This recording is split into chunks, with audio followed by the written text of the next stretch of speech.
Welcome to... The ports of Alexandria were a major commercial hub, effectively connecting Egypt with the Mediterranean regions and beyond. A tremendous amount of materials and goods flowed through the city on a daily basis. The large port market was called the Emporion.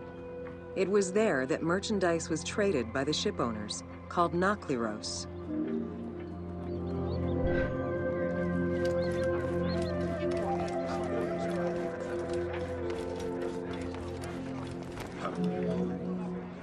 Food and other artisan work streamed out of Egypt.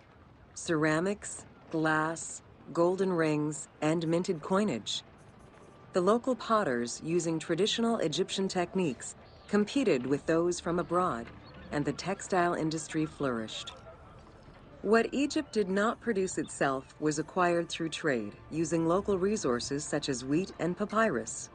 Most sought after was pine wood from Syria, iron and marble from the Greek islands, gold from Spain, and exotic fruits from Europe. All this commercial activity contributed to the already decadent wealth of the city.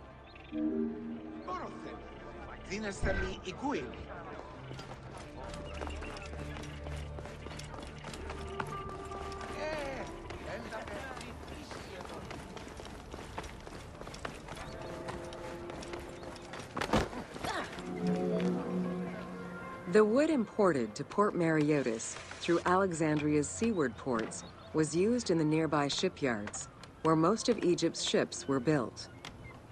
Employing tens of thousands of shipbuilders, the shipyards contributed to establishing the Egyptian fleet as one of the mightiest of the era. Any wood not used in shipbuilding was further disseminated through Egypt for various purposes.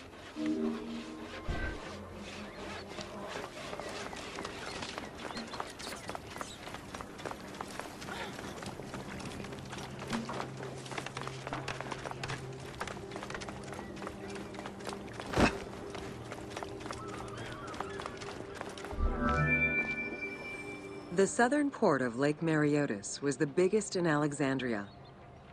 Save for a branch angling westward, the lake's size in the Ptolemaic era was roughly 40 to 50 kilometers from north to south. Its waters were maintained by a steady runoff from the Nile. In addition to the lake, a man-made canal was created to assist in the transfer of goods from the city to the port using barges, though it is not represented in the game due to its size.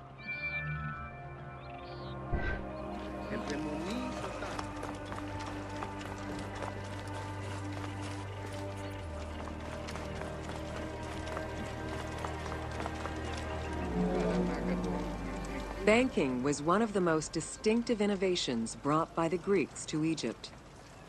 The centerpiece of Alexandria's wealth was the royal systematization of taxes on almost everything. Basic items such as salt, oil, beer, wheat, and linen were heavily taxed. As a result, the royal treasury of Alexandria was able to ensure the economic stability of most of the administrative areas of Egypt.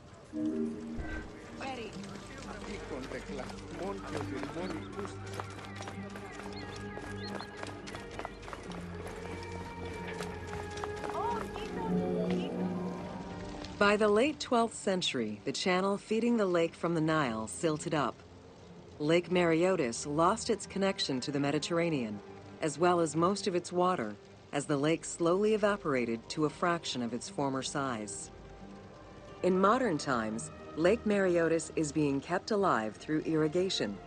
However, only about 17% of its original size remains.